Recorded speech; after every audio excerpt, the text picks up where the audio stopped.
Let me tell you something they don't put in the boat brochures. Your boat probably won't sink from something dramatic, not a massive storm, not a reef strike, not a collision. Your boat will sink from something small, boring, and completely preventable. And that thing is probably sitting on your boat right now, waiting quietly. 3 in the morning. You're in Long Island Sound. 4 hours ago, everything was perfect. 12 knots of wind, calm seas, autopilot holding course. You went below to make coffee. Came back up and the engine alarm is screaming. Water temperature maxed out. You look in the engine compartment. No cooling water flow. Impeller is gone. The impeller. Small rubber wheel. Fits in your palm, $15, maybe $20. When that $15 part fails, your engine starts overheating. If you keep running it, the cylinder head cracks. Cylinder head cracks, engine is dead. $15 turns into $15,000, overnight. No warning, no gauge flickered, no sound. It just happened. Impellers don't warn you. Working yesterday, gone today. Rubber blades harden over time, especially when the boat sits unused. You hauled out for winter, boat sat on the hard, spring came, you splashed. That impeller sat dry all winter. Rubber hardened. First serious use. Blades cracked and shattered inside the pump housing. Sometimes those pieces travel into the heat exchanger and clog it. Now it's not just an impeller problem, it's your whole cooling system. Last year a boat heading from Chesapeake to Bermuda lost their impeller on day 2. They had a spare. Good, they replaced it. But the old impeller was missing 3 blades. They didn't count. Those blades were sitting in the heat exchanger. New impeller in, half hour later overheating again. Water couldn't flow. Pieces blocking everything. They sailed to Bermuda. 3.5 days without an engine. 2 people trading watches, exhausted. Lesson is simple. Spare parts aren't enough. You need to understand why it failed. When you change an impeller, count the blades. 6 blades present. Any missing, find them. They're somewhere in the system. Otherwise, same problem, new part. The question, when did you last change yours? Manufacturers say every 100 to 150 hours, or start of season. Most people don't. It's working, why touch it? Working today doesn't mean working tomorrow. Rubber ages. And it doesn't tell you when it's done. An impeller costs $15. A cylinder head repair with labor runs $5,000 to $15,000. The math is simple, but people still don't do it, because we don't want to touch things that work. Human nature. And human nature gets you hurt at sea. Fuel system. This one keeps me up at night. Diesel engines want clean fuel. Very clean. No water, no dirt, no air. And you don't really know what's in your tank. You bought the fuel, pumped it in, it's sitting there 6 months, a year, maybe longer. What's happening inside, you have no idea. Moisture builds on tank walls. Temperature differential causes condensation. Cold nights, warm days, tank breathes. That moisture mixes with fuel. Water in diesel breeds bacteria. Yes, bacteria. Living organisms. They call it diesel bug. Those organisms multiply, die, multiply, die. When they die, they form sludge.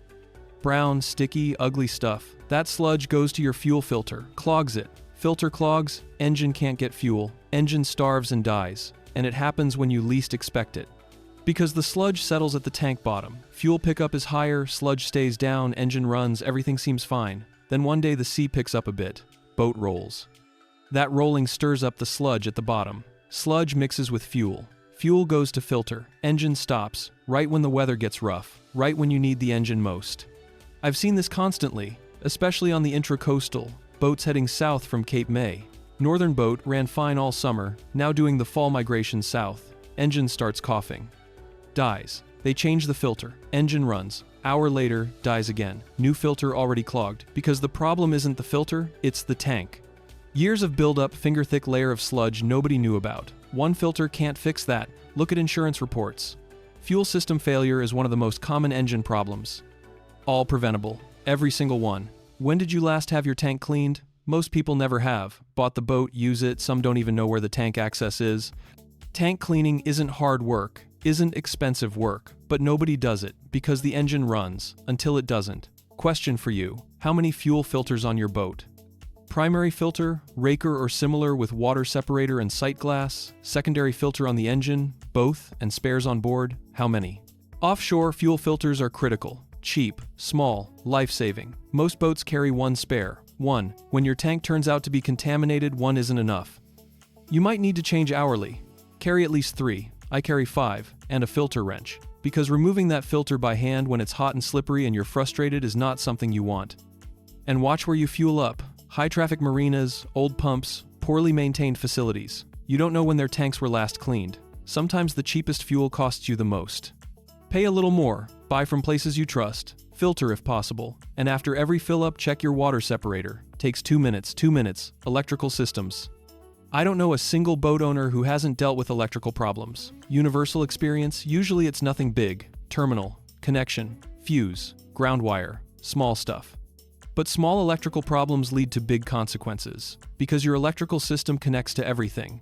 Bilge pump runs on electricity, navigation lights run on electricity, VHF runs on electricity, chart plotter runs on electricity, GPS runs on electricity, autopilot runs on electricity. One electrical problem doesn't affect one system. It cascades. Say your bilge pump wire has a loose terminal. Connection isn't seated right, works most of the time. But when the boat rolls, when waves hit, the connection makes micro breaks, contact remakes, intermittent fault. Almost impossible to diagnose, because every time you test it, boat is sitting still, connection is solid, pump runs. You say, no problem here. At sea when you're rolling it fails. But you're not testing then. You're not even thinking about the bilge pump then. One night when water is actually coming in, pump doesn't run. Small terminal, maybe a $2 part. Worked loose or corroded, and your boat is taking water, big problem. Or navigation lights, sometimes on, sometimes off. Loose bulb, you figure, not a big deal. Works most of the time anyway. At night in the dark another boat can't see you. You see them, they don't see you. Or both of you are guessing. Off Martha's Vineyard I've seen near collisions because of this. Horns blaring at the last second, people screaming, heart attacks almost happening. Next morning they checked. Ground wire was loose. One wire, one screw maybe. Tighten it and the problem would have been gone. These problems always start the same way. A flickering gauge. A light that goes out sometimes. A device that works intermittently.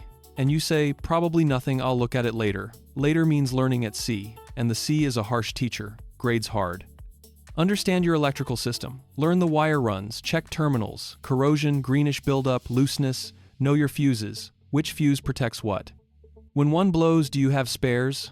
Are the spare amp ratings correct? Simple stuff, boring stuff, but the stuff that saves you. Anchor system. Nobody talks about this, but it's critical. Your anchor keeps you in place at night. Wind picks up, current shifts, boat trusts that anchor. You drop the hook in a beautiful cove, had dinner, watched the sunset, went to sleep. All night your boat hangs on that anchor. Anchor doesn't hold, boat drags. Toward the wind, toward rocks, toward shallows, toward other boats. Most people focus on the anchor itself. Big enough? Right type? Mantis? Rockna? Delta? These matter. Good anchor matters. But the anchor isn't a system by itself. There's chain connections, shackle. Swivel if you have one, windlass motor, linkage. Every part of this system is a potential failure point. Chain rusts. Galvanizing wears over time. Especially the first few meters where chain meets anchor, the hardest working section. Every time you drop, every time you retrieve, that section works. Links get thin. One night, 30 knots of wind, boat surges back on the anchor, load spikes, that thin link snaps. Anchor is gone, chain on the bottom, boat is free, you're asleep. Maybe your anchor alarm goes off if you have one, maybe it doesn't. Morning comes, you're somewhere else, or worse. After a storm night at Block Island, 3 boats were on the rocks by morning. All 3 had anchor system failures. One had a broken chain link. One had windlass failure, couldn't retrieve chain, couldn't adjust scope when wind shifted, anchor dragged. One had a shackle that fatigued open, slowly turned itself loose overnight. Those owners trusted their anchors when they went to bed, no doubts. When did you last inspect your chain end to end? Every link? Look at the metal? Any weak spots? Discoloration? Is your shackle pin secured? Wire or plastic lock in place? Does your windlass work under load? Motor strain when retrieving? Dropping anchor is easy. Let it go, back down, chain tightens, holds, done. But every part of that system is aging quietly and not telling you. Through hulls, seacocks, this topic makes me most nervous. Your hull has holes in it. Engine cooling water comes in through one. Toilet discharge goes out through another. Sink drains through another. Air conditioning, if you have it, another one.